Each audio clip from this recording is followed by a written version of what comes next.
Hello everyone.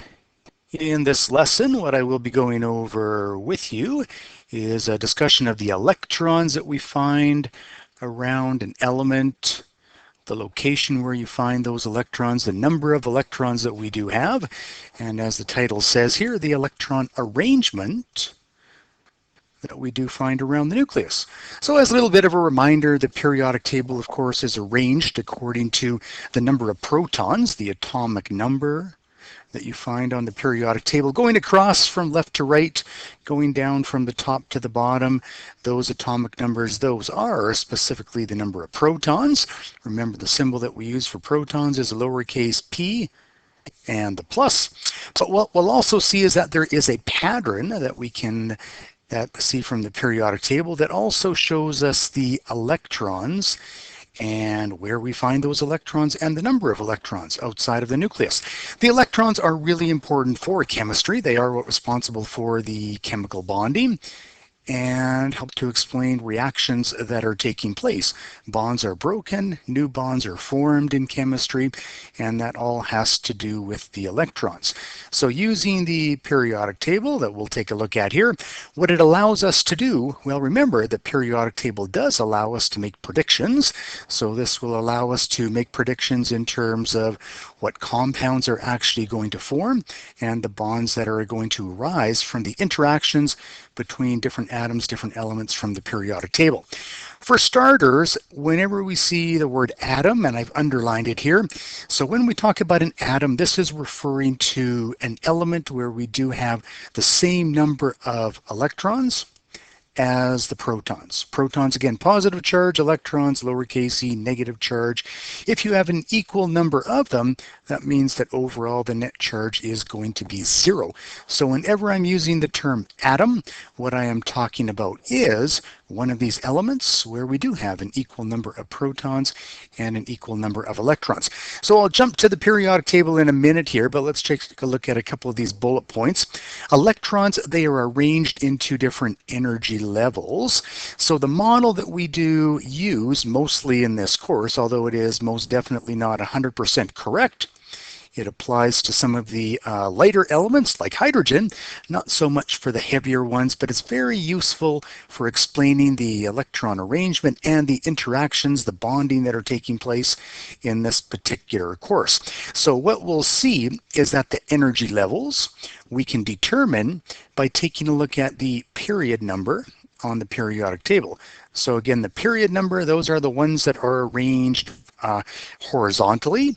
And horizontally, there are 7 rows. So we have periods 1 through 7. Again, we'll take a look at the periodic table in a few seconds here. So by taking a look at the period number, what that is going to tell us for an atom is the number of energy levels. So in addition to the Bohr diagram, we'll also talk about energy level diagrams and what's called the Lewis dot diagram.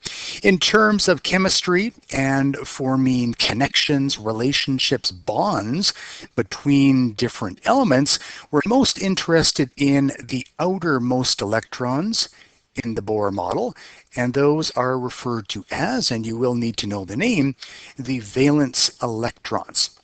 So the valence electrons, again, as I have here, and we'll take a look at on the periodic table, the number of valence electrons in an atom, again, atom, we're talking about a neutral number here.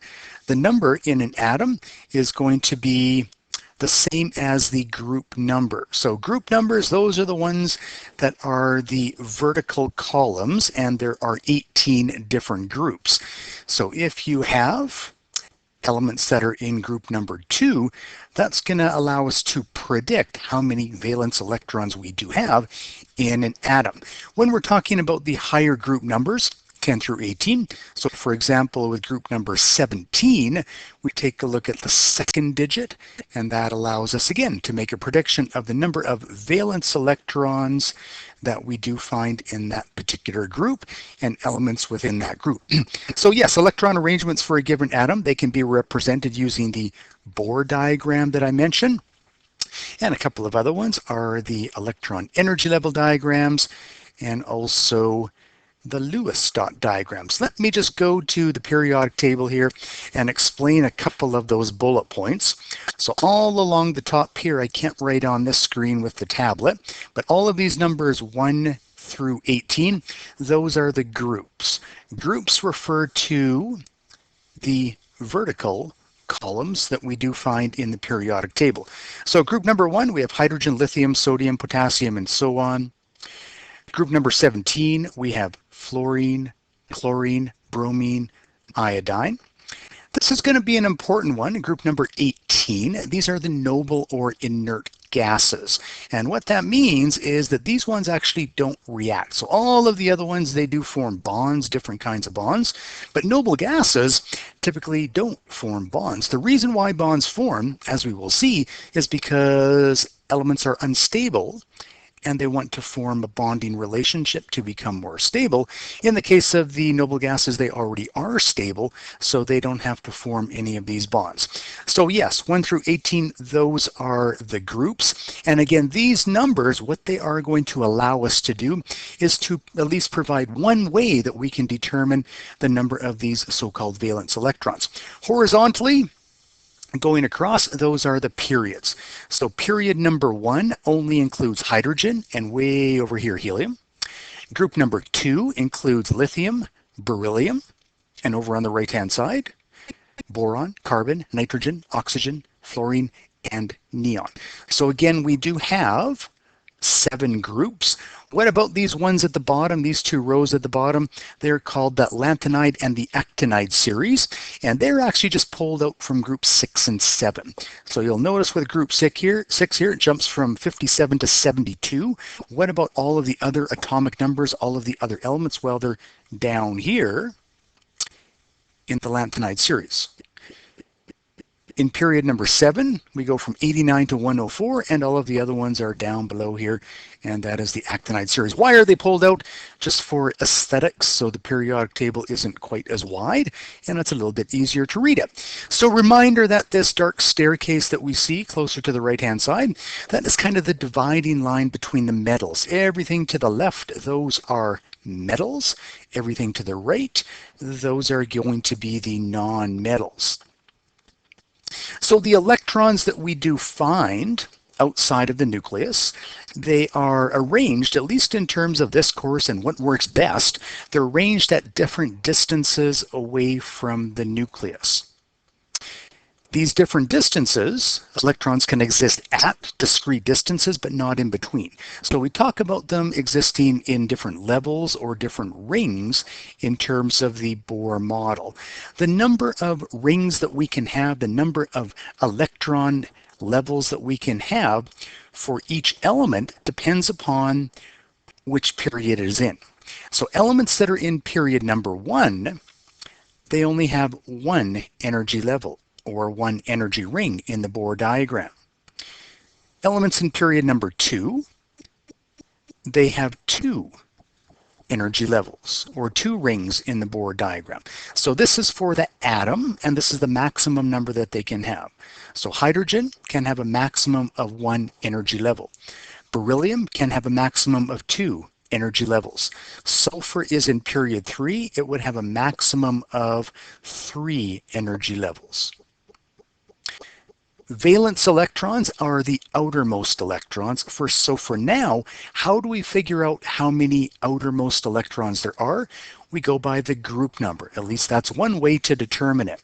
So all of the elements in group 1 do have some common properties, and one of those is that they have the same number of valence electrons, and that is 1. So regardless of how many energy levels they have, 1 for hydrogen, 2 for lithium, 3 for sodium, 4 for potassium, how many electrons they have in their outermost energy level is 1. For all of these ones here in group number 2, in their outermost energy level, they have 2 electrons. Jumping over to the right-hand side, all of those in group number 16, we go by the second digit 16. That's how many oxygen, sulfur, selenium, that's how many they have in their outermost energy level. Those again are the valence electrons. And again, what I'm talking about here is for specifically what are referred to as atoms, where they have an equal number of protons and electrons. So let me jump back to the lesson here and talk a little bit about the Bohr diagrams. So Bohr diagrams, they're really, really nice for this course. They really help to explain where you find the electrons. They help to explain valence electrons, and they're really beneficial for understanding the interactions that are taking place and the bonds that are formed in different kinds of compounds. So for the Bohr diagrams, and for any of the diagrams, we already know that the atomic number is the number of protons. Atomic number is the number of protons. So when we're drawing a Bohr diagram, think about the models of the atom, the Bohr model of the atom. It shows the concentric rings. In the center is going to be the nucleus. So down at the bottom of your Bohr diagram, you're going to simply write the name for the elements. So hydrogen or sodium or chlorine. Then in a circle up above, you're going to write the chemical symbol, so Na for sodium. You're going to write the number of protons. Protons again, the symbol that you're going to use, lowercase p with a positive. And it's also nice if you write the number of neutrons, although that's not quite as important for this. We just make the assumption that the neutrons are going to be equal to the protons in this case as well. If it is an atom, and again, this is an atom that I'm talking about first of all here, a neutral atom means that you have to have an equal number of protons and electrons. So we put the protons, the number that we have in the nucleus, electrons need to go around the outside. So how many energy levels are you going to have? It depends upon what period number they're in. So the period number of the element tells you the number of energy levels that they have. So if we take a look at the elements, hydrogen and helium, they are in period number 1. Because they're in period number 1, they only have 1 energy level, and they will have a maximum of 2 electrons. Elements that are in period number 2, there are 8 of them: lithium, beryllium, boron, carbon, and so on. All of those in period number 2 will have 2 energy levels. They have a maximum of 8 electrons. The third energy level is for period number 3. All of those elements in period number 3 have 3 energy levels when we're talking about the atoms, and they can have a maximum of 8 electrons. So you can memorize these numbers. Things do kind of fall apart a little bit when we get to the higher levels, 4, 5, 6, 7. Usually works pretty good for the first 3 and 4 levels, drawing the Bohr diagrams, not so much with the other ones. So you can memorize this, 2, 8, 8, and then it actually goes 18, 18 if we go to the higher energy levels. Or if we go back to our periodic table, maybe you don't need to remember this. So let's take a look at the periodic table, and let me give you a couple of tips here. So period number 1, that only includes hydrogen and helium. There is only 1 energy level. How many electrons can you fit in that first energy level? What is the maximum number? Take a look at this. How many elements are there in the first period? There are only 2. 2 elements in the first period. That's how many electrons you can fit in the first energy level, and that is a maximum. For hydrogen, there's actually only 1 because it's in group number 1. In helium, it's completely filled up because it's a noble gas, and there are 2. Period number 2, we know that there are 2 energy levels, maximum of 2 energy levels. How many electrons can you fit in each one of these energy levels? Well, you can memorize the 8, or you can just take a look at this. There are 1, 2, 3, 4, 5, 6, 7, 8 elements in the second period. That's how many electrons you can fit in the second energy level. In the third period, you again have 8 elements. That's how many you can fit in the third energy level. Period number 4 and 5, you have 18 elements. You can fit 18 electrons in the last energy level, the fourth and fifth energy levels for elements in period 4 and 5 respectively. So let's draw some Bohr diagrams to make this a little bit more visual instead of just taking a look at the text and going back and forth and looking at the periodic table here. So again, you can memorize these numbers, 288, and then it would continue on 1818, or it's just the period number tells you the number of energy levels. The elements in that same group, the vertical columns of the group, have the same number of valence electrons. All of the elements in group number 1 have the same number of valence electrons. All of those in group 2, the same number of valence electrons. The rule is always fill the lower energy level first. You need to fill this energy level first before you fill this one, before you fill this one. You cannot have one electron in the first energy level and then go on to the second or the third energy levels. You always need to fill the lower ones first of all.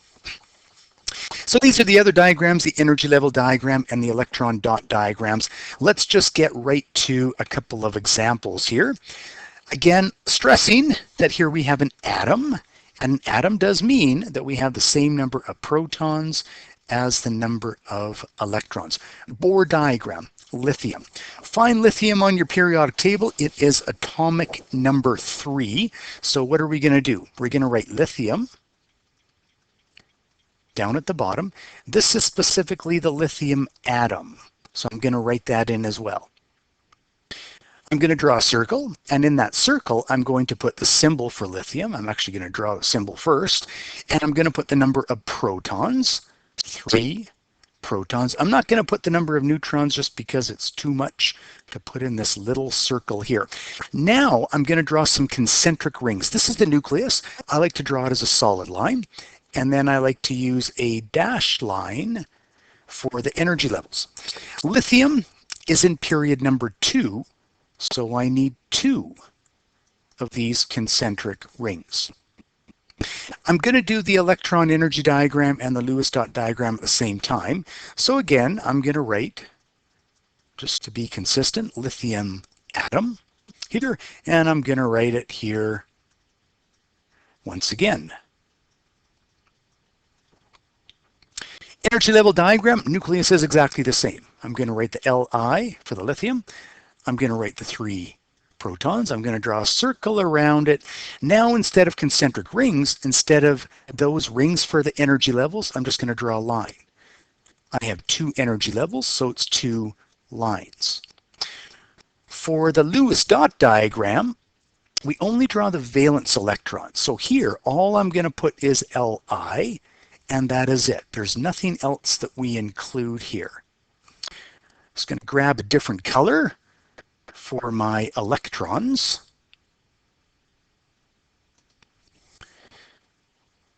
So if we have an atom, that means it's neutral. If we have 3 protons, we have to have 3 electrons. How many electrons can you fit in the first energy level? 2. So you can either draw it twice, like this, or you can just write 2 electrons. You need to fill up that energy level first. Once that one is full, this is the maximum we can put in the first energy level. Now we go to the second energy level. We can put 8 in there, but we only have 1. Why do we only have 1? Because this is the lithium atom, and we have an equal number of protons and electrons. We have 3 protons, now we have 1, 2, 3 electrons. So this is what makes it neutral. Unfortunately, what we'll see is it's not stable. If the outer energy level is not full, it's not stable. But this outer electron, that is the valence electron, and that's the one that we'll see is important for bonding. Over to our electron energy diagram, we're just going to put our 1 electron in the second energy level. What do we do for the Lewis dot diagram? It is only valence electrons. Only the valence electrons. And you show it with a dot. So around the perimeter here, and there is sort of a pattern that we follow, you're just going to put one big dot for the one valence electron. That is it for the Lewis dot diagram. Okay, I'm not going to draw all of these, but why don't I go ahead and, well, why don't I do the neon, just because that one is one of the noble gases. So I'm going to write, let me go back to my original purple color that I had, just for consistency here. So I'm going to write the neon. Remember, it's all lowercase letters for the element name. It is the atom. In the middle, in the nucleus, I'm going to put Ne for neon. It is atomic number 10, which means there are 10 protons. I'm going to draw a circle around that. Neon is in period number 2, so I need 2 energy levels, just like I did with the lithium. You're also going to have this name here, and you're going to have this name here. For the energy level diagram, I'm going to write the neon, I'm going to write the 10 protons again, that's exactly the same. And over here, I'm going to write the Ne, and that's it for now. So now the electrons, take a look at your periodic table. Yes, it is in, it's in group number 18. So because it's in group number 18, let's do this a different way. So this 8, the second digit in 18, that is the number of valence electrons. Valence electrons are the outermost electrons, but we need to fill the first energy level. So the first energy level has 2 electrons. The second one has 8 electrons. 2 plus 8 equals 10 electrons. And of course, it needs to be neutral. That's the same number of protons that we have. So this is our neon atom. Neon has its outer energy level full, whereas lithium didn't. Lithium was not stable because its outer energy level was not full. Neon is stable already because it has a full outer energy level. Energy level diagram, we're just going to draw our 2 lines here, and we're just going to put in 2 electrons and 8 electrons. For the Lewis dot diagram, again, we don't put the number of protons. We don't draw a circle around it. We only use dots. So this is what we do. If there's only 1 electron, we put it here. If there's 2, we put the second one here. Third one we put here. Fourth one we put here. After that, we need to pair them up. So this would be the 5th one. This would be the 6th one. This would be the 7th one. This would be the 8th one. This is the correct way to show the pairing of them. Okay, so completely full outer energy level, neon is stable. I'm going to do one more here. Maybe for this one, I'll only draw the energy level diagram, and I'll draw the Lewis dot diagram just to get through this one a little bit more quickly. So down at the bottom, I'm going to start by writing my sodium atom.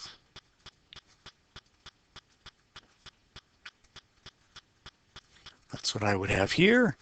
That's what I would have here. I'm going to write the Na for my nucleus. It's atomic number 11, 11 protons. So this one is in period 3. So it has 1, 2, and I'm going to have to, oops, I'm doing the wrong one here. I said I was going to do the energy level diagram, and of course I'm doing a Bohr diagram. That's okay, I started it. That's what I'll just keep doing. So this one, of course, is the Bohr. And over here, we're going to have our Na. Okay, so yeah, this is the Bohr diagram. This isn't the Lewis dot diagram. Let's get our electrons in. Fill the first energy level. Fill the second energy level. Now we have 8 plus 2, 10 electrons, but there are 11 protons. So because there's 1 extra proton, I need to make it neutral. So I need 1 extra electron. Or you just look at sodium. Where is it on the periodic table? It's in group number 1. Group number 1 tells you that yes, there is 1 valence electron. So that's the Bohr diagram. And well, I may as well just do it quickly here. although I've sort of flipped around the location. Oops, I didn't mean to put a positive for that one there. 11 protons. Our nucleus, our 2 energy levels, 2 electrons, 8 electrons, and in the last one, squeezing it in here, 1 electron. 1 valence electron, so this is all that we need for the Lewis dot diagram. So all of this is fine and dandy. The problem is neon is stable, but neither lithium or sodium are stable. So the way that atoms become stable is they need to fill their outer energy level. So when you fill the outer energy level, that involves the losing or the gaining only of electrons. You cannot change the number of protons. If you change the number of protons, you change the element. If we do have an element that does not have the same number of protons as electrons, that means they have a charge. Elements that have a charge are called ions. They can either have a positive charge or they can have a negative charge. Really, really, really important that you understand that they have a positive charge not because they gained protons, but because they lost electrons. They have a negative charge because they gained electrons. It all has to do with the electrons. So why would atoms gain or lose electrons? They become more stable. If they gain or lose electrons, what they're trying to do is fill their outer energy level. And if they do that, their electron configuration looks more like a noble gas. They're not a noble gas. They're the same element, but their electron arrangement looks like that of a noble gas. And that in itself makes them more stable. So elements do this by one of two things. They can either gain electrons or lose electrons to form ions. That is it. You cannot change the number of protons. And again, they're trying to look like one of the noble gases, and they actually try and look like the closest noble gas by atomic number. And we'll see what I mean by that. So yeah, elements that have a different number of protons and electrons, they're called the ions. If they have a positive charge, they are called cations. If they have a negative charge, they are called anions. Let's take a look at the periodic table here. On the periodic table, what you will see is, fortunately for you guys, it actually shows the charge. So if we take a look at magnesium, right down below the atomic mass, it gives a number and a charge, and that number is 2 plus. For sodium, it's 1 plus. For titanium, there are actually 2 different possible charges, 4 plus and 3 plus.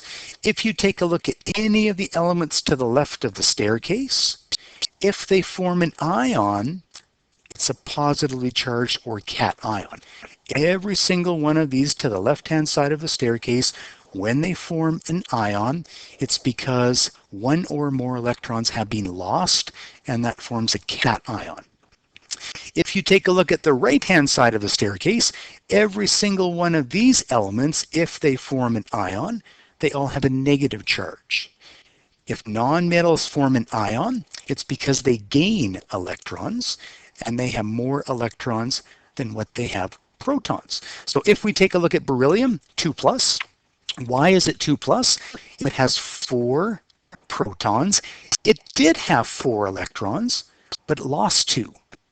The beryllium ion has 4 protons, but only 2 electrons. It lost 2 of them, so it has 2 extra positive charges. Positive charges result when you have lost electrons. If we jump over to nitrogen, nitrogen is 3 minus. Nitrogen is atomic number 7. In the nitrogen atom, there are 7 protons and 7 electrons. But in the nitrogen ion, it gained 3 more electrons. So there are still 7 protons, but now there are 7 plus 3, or 10 electrons in total. Now wait a minute. If nitrogen gains 3 more electrons and has 10, that's what neon has. By gaining 3 electrons, the electron configuration of nitrogen looks more like neon, and that's what makes it more stable. Chlorine. 1 minus gains 1 electron. It already has 7 valence electrons because it's in group 17. If it gains 1 more, it has 8, and it looks like argon in terms of its electron configuration. That makes it more stable. Way over here, atomic number 11, sodium, 1 plus. It loses its electron. Atomic number is 11. In the atom, there are 11 electrons, but it lost one. Now it only has 10. Neon has 10 electrons. So sodium loses an electron to look more like the electron configuration of neon. Fluorine, oxygen, and nitrogen gain electrons to look more like the electron configuration of neon. Gaining and losing electrons all are to result in greater stability by having the electron configuration looking like a noble gas. So that more or less is what I have written down at the bottom here. You may have also noticed that for the negatively charged ions that are the nonmetals, we change the ending to IDE. So whenever you see IDE, that is an anion. What about for the cations? We keep the same name. So we don't call it, if it were sodium, we don't call it sodiumide. We call it the sodium ion. We keep the full name, we just call it ion. If it's the nonmetal, it's changed to the IDE ending.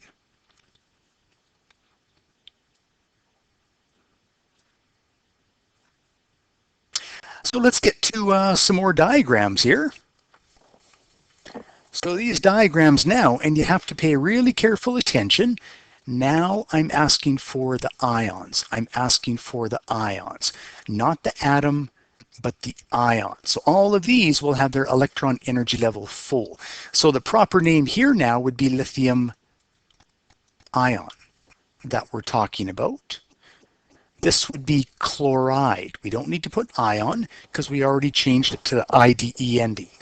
This one here is a metal, so it's going to end up being a cation. This one is a nonmetal. It's going to end up being an anion. This one will have a positive charge. This one will end up having a negative charge when we draw our models because they have lost an electron in the case of lithium, gained an electron in the case of chloride. So our Bohr diagram.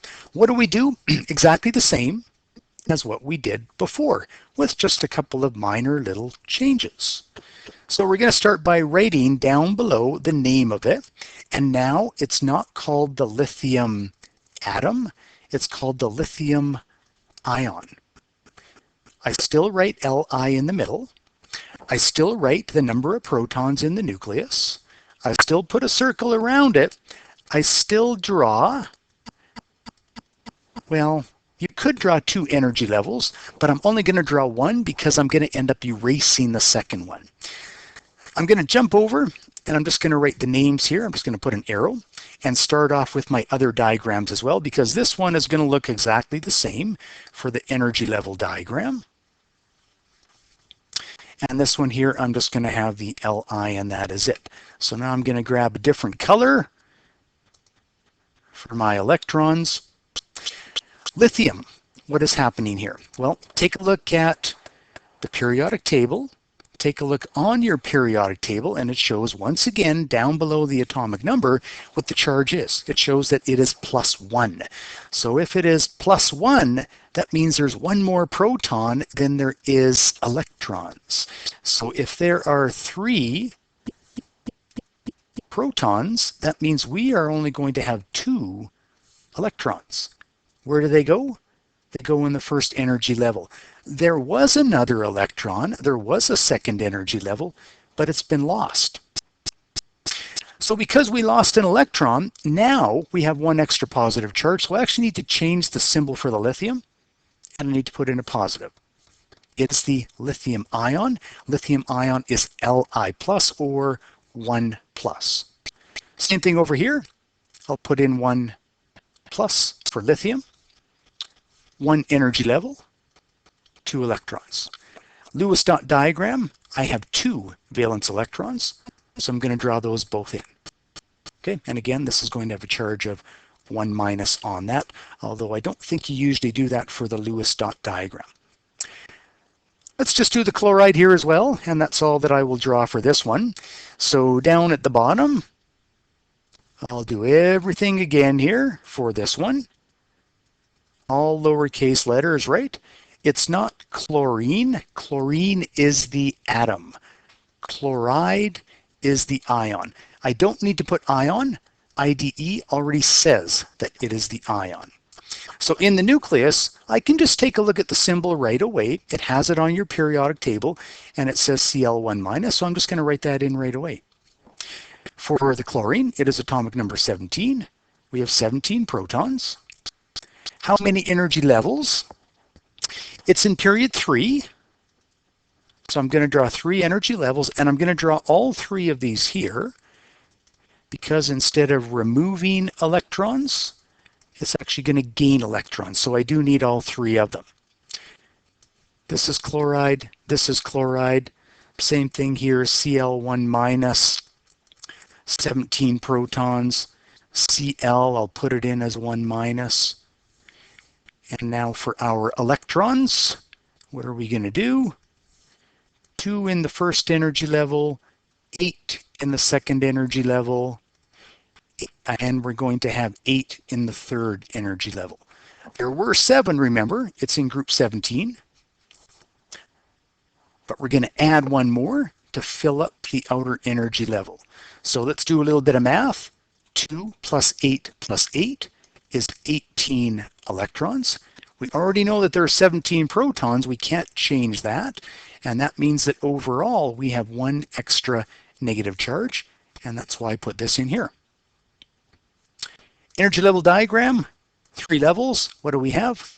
2 electrons, 2 electrons, 2 electrons. Here, oops, sorry, that should be 8, of course. Fix that before I go on. 8 electrons, 8 electrons. And our Lewis dot diagram, 1, 2, 3, 4, pairing them all up. 5, 6, 7, 8 is our Lewis dot diagram. All right, so that is it for the diagrams representing the electron configuration for both the atoms and for the ions. Remember that if we have an atom, equal number of protons and electrons, outer energy levels are not necessarily full unless it's a noble gas. If we're talking about an ion, energy levels are full. We need to change the name. We change the name of a metal and stick in the word ion. We change the ending for a non-metal to the ending IDE.